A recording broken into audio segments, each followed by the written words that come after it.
Delhi Waqf board को बड़ी राहत मिली है, खास तौर पर उन 2 नोटिस को लेकर जो रेलवे ने जारी किए थे। ये नोटिस बंगाली मार्केट मस्जिद और मस्जिद तकिया बब्बर शाह पर चिपकाए गए थे, जिसको लेकर दिल्ली हाईकोर्ट ने हुक्म जारी किया है, जिसमें हाईकोर्ट ने कहा है कि नोटिस को लेकर आगे किसी भी तरह की कार्रवाई नहीं की जाए, जिसे लेकर जी मीडिया से बातचीत की दिल्ली वक्फ बोर्ड के वकील वजीर शफीक ने। देखिए खास रिपोर्ट।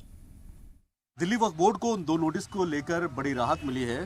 कोर्ट ने सख्त लफ्जों में ये कहा है कि आखिरकार इस पूरे मामले को किस तरीके से देखा जाए और कैसे देखा जाए। मेरे साथ इसी पर ज़्यादा बातचीत करने के लिए सीनियर एडवोकेट वजीर शफीक मौजूद हैं।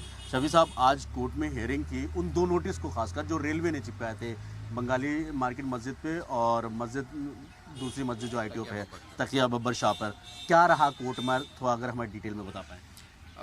आज जैसा कि आपको भी मालूम है, हमारा रेट पिटीशन पेंड आज लिस्टेड था उन दोनों नोटिस को चैलेंज करते हुए, जिसमें हमने अपनी मिल्कियत के कागजात भी लगाए हैं और नोटिस की कॉपीज़ भी लगाई हैं। नोटिस की कॉपीज़ क्योंकि ना तो उनके ऊपर कोई तारीख है, ना सिग्नेचर्स हैं, ना वो लेटर हेड पर है, ना इशू करने वाले का नाम है, उसकी पोजीशन है, तो इस पर भी काबिल अदालत ने बहुत हैरत का इजहार करा कि ये किस किस्म का नोटिस है जो कि आप चिपका रहे हैं, चस्पा कर रहे हैं, और इस तरह से तो आप किसी भी जायदाद के ऊपर इस नोटिस को चिपका करके बोल सकते हैं कि ये हमारी है और इसको आप खाली करें। इस पर एक तो वजाहत करने के लिए वक्त दिया है, मोहलत दी है सरकार को, और 6 अगस्त के लिए केस को रखा है और 6 अगस्त तक के लिए ये हुक्म सादिर करा है कि इस नोटिस की बिना पर कोई भी कार्रवाई ना करी जाए इन दोनों मसाइल। रेलवे को ये सख्त हिदायत दी गई है, जिस तरीके से यूनियन ऑफ इंडिया भी पार्टी थी उसमें और कई सारी तंजीमें थी। आपको क्या लगता है कि इस तरीके की कार्रवाई पिछली भी कई बार हो चुकी है? बंगाली मार्केट मस्जिद के ऊपर भी LNDO ने अपने गाड़ी, तब भी आप कोर्ट में गए थे, जबकि वहाँ का गैजेट मौजूद है, और उसके बाद वो जो ज़मीन पे अभी जो नोटिस लगाया वो खुद रेलवे ने दी थी 2001 में। तो इन सब चीज़ों को लेकर भी चर्चा हुई, उस पर कोर्ट ने कुछ कहा?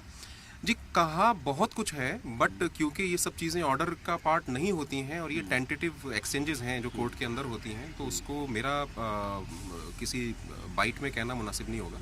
But there are things which are said, बातें हुई हैं, कुछ ऐसी बातें कही गई हैं। कितनी बड़ी राहत मान रहे हैं खासकर वक्फ बोर्ड के लिए, क्योंकि आप लंबे वक्त से जद्दोजहद कर रहे हैं वक्फ की प्रॉपर्टीज़ को लेकर। 123 प्रॉपर्टीज़ का भी मैटर आया था, उसमें भी ये कहा गया था कि कुछ LNDO अपना दावा कर रहा है, DDA भी दावा कर रहा है, दूसरी और तंजीमें हैं वो भी दावा कर रही हैं, लेकिन 123 प्रॉपर्टी पर कोर्ट ने पूरी तरीके से रोक लगाई कि इन 123 प्रॉपर्टी पर कोई टच नहीं किया जाएगा। उस पर भी वो कहा था।